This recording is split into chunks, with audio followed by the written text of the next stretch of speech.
हमारे बोल लिए थे। श्री अफजल अंसारी जी।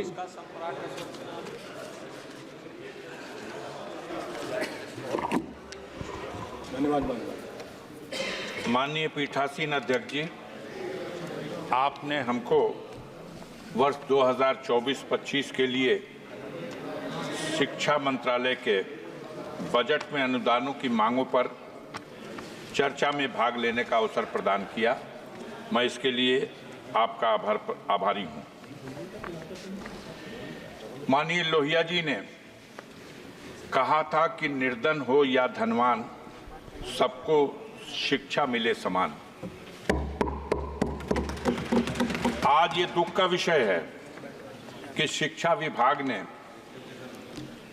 अनुदानों के लिए जो अपने बजट में प्राविधान किया है, उसमें यह अफसोसनाक स्थिति है कि SC, ST और OBC के लिए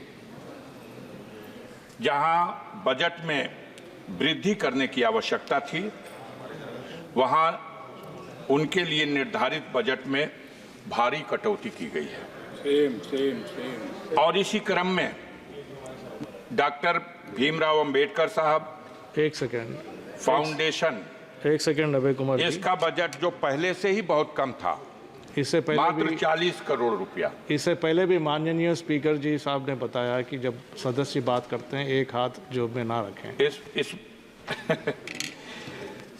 बहरहाल इस बार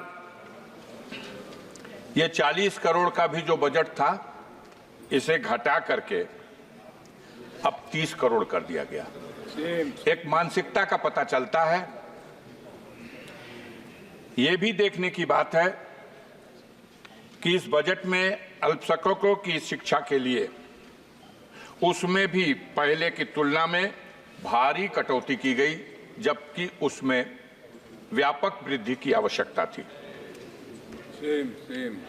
बजट में SC, ST, OBC को जो मुफ्त कोचिंग के माध्यम से उनको शिक्षा के लिए सहूलियत प्रदान करने का जो बजट था, वो भी पहले से बहुत कम था। लेकिन अफसोस की बात है कि जो था 47 करोड़ रुपया, उसे भी घटा करके अब मात्र 35 करोड़ रुपया कर दिया गया। इस प्रकार अगर देखा जाए तो टॉप क्लास की एजुकेशन के क्षेत्र में भी SC, ST के लिए जो पहले 111 करोड़ रुपए का बजट में प्राविधान था, अब उसमें भी बड़ी कटौती कर दी गई है।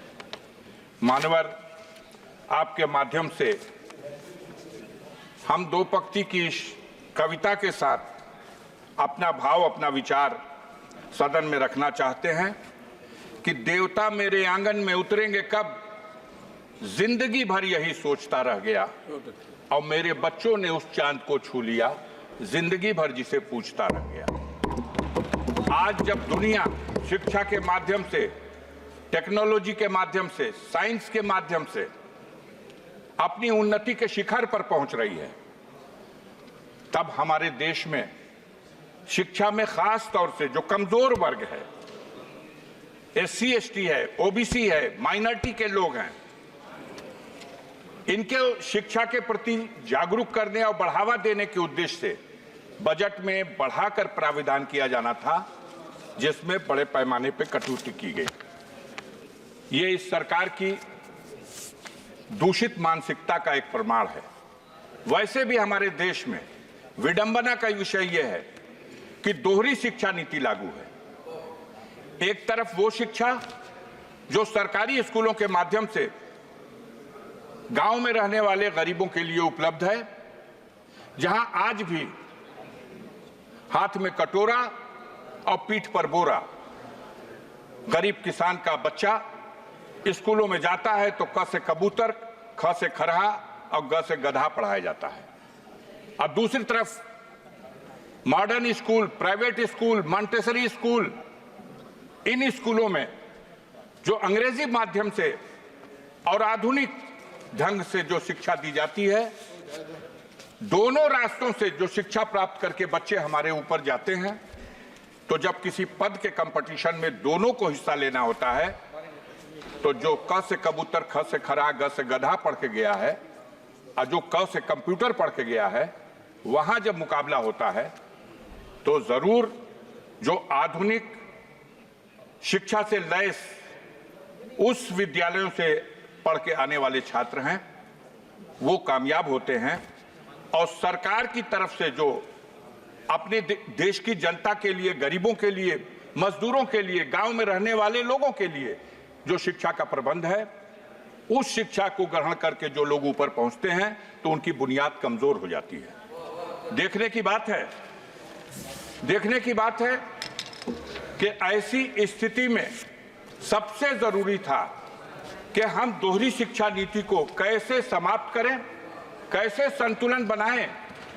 जो प्राइवेट स्कूलों की शिक्षा है वो इतनी महंगी है कि एक गरीब आदमी तो अफोर्ड कर ही नहीं सकता, एक मध्यम वर्ग का आदमी भी उनके बच्चों को 2 में, 3 में, 4 में, 5 में पढ़ने के लिए 2,000 रुपया महीना, 5,000 रुपया महीना, 4,000 रुपया महीना, और बड़ी ऊंची शिक्षा ग्रहण करने के लिए तो कोई साधारण किसान, कोई गरीब, कोई गांव का आदमी अगर अपनी हैसियत को भी बेच दे तो वो अपने बच्चों को डॉक्टर नहीं बना सकता, अपने बच्चों को उस तरह की शिक्षा नहीं दे सकता जो उसके लिए एक सपना है। मान्यवर, आपके माध्यम से इस सदन में हम आपसे ये अनुरोध करना चाहते हैं कि हमारी सरकार को दोहरी शिक्षा नीति को समाप्त करने की दिशा में पहल करनी चाहिए।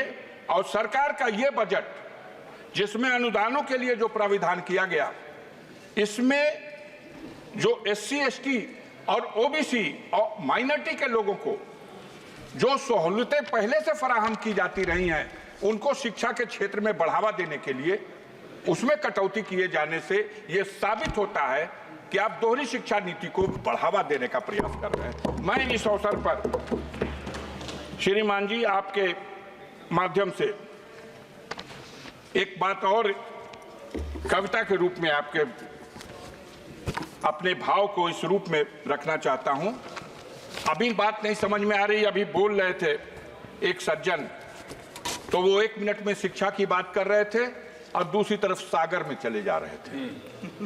तो सागर और शिक्षा बात समझ में नहीं आ रही। मैं आपके माध्यम से कहना चाहता हूं कि पत्थर के जिगर वालों, गम में वो रवानी है, खुद राह बना लेगा बहता हुआ पानी।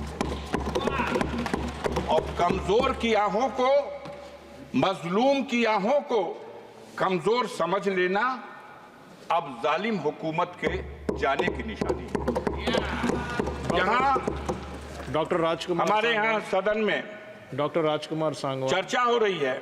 डॉक्टर राजकुमार सांगवान जी। मैं अरे मान्यवर, धन्यवाद अध्यक्ष महोदय। नहीं, बहुत समय दिया। धन्यवाद अध्यक्ष महोदय। मुझे शिक्षा मंत्रालय के बजट की अनुदानों पर चर्चा में बोलने का अवसर दिया।